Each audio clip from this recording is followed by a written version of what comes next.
Zogama kapianga zoga muiki kaligi zogam man kuang kauma zogam sikjui kadoli kalam piatna zogam lei kakana zowan lekui zogam lei tanga kam kia zomi kahi kolgam bai gam kapiang zong kanu kapa zomi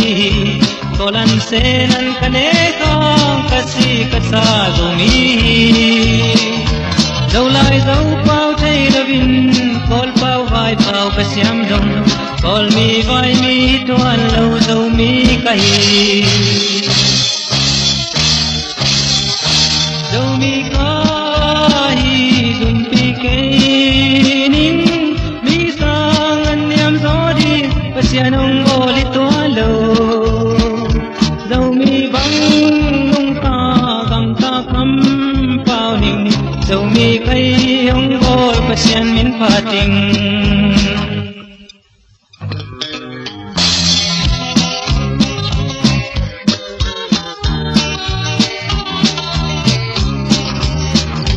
kam siat na tunam dang pasal le ji nei khaleng kol gam vai dam mum khaleng pasyanong piak tulita dâu mi hina ti sakning dâu lai dâu pao sim sakning ai dong amat kapen dâu mi ma ding minam dang te te zo sum zon pai zon dong siam zo ki se pi kwa dong siam zo an huan me huan dong siam zo dâu mi ken sil ding me ti ngom na pi dong dang jei lo dâu mi te hay lúa sa yung dâu mi kahi dâu mi kahi zum pi kening mi sang an yam godi pasyanong goli tuan lo dâu mi bang nung ta gam ta kam pao ning dâu mi kay yung gol pasyan min pating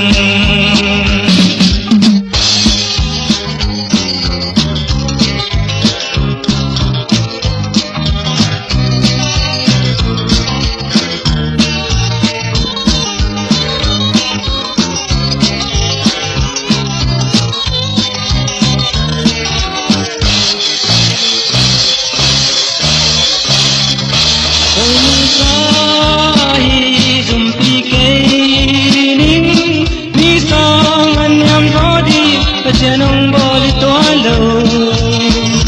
dâu mi bang nung ta gam ta kam pao ning dâu mi kay hong gol pasyan min pating